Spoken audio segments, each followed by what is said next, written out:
नमस्कार शेतकरी मित्रांनो, स्वागत आहे आपलं स्मार्ट मराठी माहिती या यूट्यूब चॅनलवरती. मित्रांनो, ऑक्टोबर ते जून ते ऑक्टोबर दरम्यान जे शेती पिकाचे नुकसान झाले होते, अतिवृष्टीमुळे जे शेतकऱ्यांचे नुकसान झाले होते आणि काही जिल्ह्यांना मदत जाहीर झाली होती, परंतु जे उर्वरित जिल्हे होते त्यांना वाढीव मदतीसाठीचा जे प्रस्ताव पाठवला होता त्याचाच आज जो आहे तो त्याबाबतचा शासन निर्णय घेण्यात आलेला आहे. तो शासन निर्णय काय आहे आणि कोणकोणत्या जिल्ह्याला किती मदत, ही वाढीव मदत जाहीर करण्यात आलेली आहे तीच आपण बघणार आहोत. जून ते ऑक्टोबर 2023 या कालावधीत अतिवृष्टीमुळे व पुरामुळे शेती पिके व शेतजमिनीच्या नुकसानीकरता मदत देण्यासाठी निधी वितरित करण्यास मान्यता देण्याबाबतचा हा शासन निर्णय आहे. 24 जानेवारी 2024चा हा शासन निर्णय आहे. तोच आपण बघत आहोत काय आहे शासन निर्णय आणि कोणकोणते यामध्ये जिल्हे आहेत ज्यांना वाढीव मदत देण्यात आलेली आहे. जून ते ऑक्टोबर कालावधीत राज्यात झालेल्या अतिवृष्टी व पूर परिस्थितीमुळे शेती पीक व शेतजमिनीच्या नुकसानी बाधितांना मदत देण्याकरिता राज्य आपत्ती प्रतिसाद निधीतून जे आहे ते 61,71,00,000 रुपये 91,000 एवढी जी मदत आहे ती जाहीर करण्यात आलेली आहे. आणि ती मदत जी आहे ती आता मदत देण्यासाठी जी आहे ती सुरुवात होणार आहे. आणि त्यामध्ये कोणकोणते जिल्हे आहे आणि कोणकोणते शेतकरी जे आहे ते पात्र आहे या प्रस्तावाने मागणी करण्यात आलेल्या होत्या. तसेच वरील निधी खर्च करताना जेव्हा हे याचं वाटप जेव्हा होईल, या मदतीचं वाटप झाल्यानंतर लाभार्थी मदतीची कारवाई पूर्ण झाल्यानंतर लाभार्थ्याची यादी व मदतीचा तपशील जिल्ह्याच्या संकेतस्थळावर प्रसिद्ध करण्यात यावा, असं या जे शासन निर्णय आहे त्या शासन निर्णयामध्ये आदेश देण्यात आलेले आहे. तर आपण आता बघूया कोणकोणते जिल्हे आहेत ते ज्यांना आणि किती मदत ही जाहीर करण्यात आलेली आहे, ते कोणत्या जिल्ह्याला किती मदत ही जाहीर करण्यात आलेली आहे.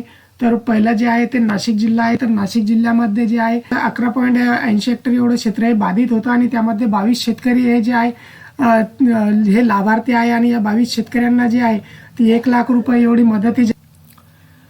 धुळे जिल्ह्यातील 745 हेक्टर जमीन जी आहे ती बाधित झाली होती आणि त्यामध्ये 967 शेतकऱ्यांना जे आहे ते 1,04,00,000 रुपये एवढी मदत ही जाहीर करण्यात आलेली आहे. तर जळगाव जिल्ह्यातील जे आहे ते 5,222 हेक्टर क्षेत्र जे आहे ते बाधित झालेले आहे आणि त्यामध्ये जे आहे ते 7,799 शेतकरी जे पात्र ठरलेले आहे त्यांना 8,51,81,000 रुपये एवढी मदत ही जाहीर करण्यात आलेली आहे. तर अहमदनगर जिल्ह्यातील 24.79 हेक्टर क्षेत्र हे बाधित झालेले आहे आणि त्यामधील 92 शेतकरी हे पात्र आहे. तर 92 शेतकऱ्यांना 2,60,000 एवढी मदत ही जाहीर करण्यात आलेली आहे.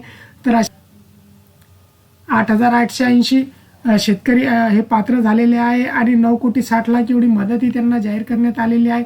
तर नागपूर जिल्ह्यामधील जे आहे तर 4,725 हेक्टर क्षेत्र हे बाधित झाले होते आणि त्यामधले जे आहे तर 5,829 शेतकरी हे पात्र झालेले आहे आणि त्यामध्ये 4,72,61,000 रुपये एवढी मदत त्यांना जाहीर करण्यात आलेली आहे. तर चंद्रपूर जिल्ह्यातील 9,803 हेक्टर क्षेत्र हे जे बाधित झालेले आहे आणि त्यामध्ये जे आहे ते 10,843 शेतकरी हे पात्र झालेले आहे आणि ते शेतकऱ्यांना 8,37,44,000 रुपये एवढी मदत जाहीर करण्यात आलेली आहे. तर गोंदिया जिल्ह्यातील 593 हेक्टर क्षेत्र हे बाधित झालेले आहे. तर त्यामधील 2,046 शेतकरी हे पात्र झालेले आहे. तर त्यांना 51,83,000 रुपये एवढी मदत ही जाहीर करण्यात आलेली आहे. तर अमरावती जिल्ह्यातील जे आहे ते 21,651 हेक्टर क्षेत्र हे बाधित झालेले आहे. तर त्यामध्ये 29,147 शेतकरी हे पात्र झालेले आहे आणि त्यांना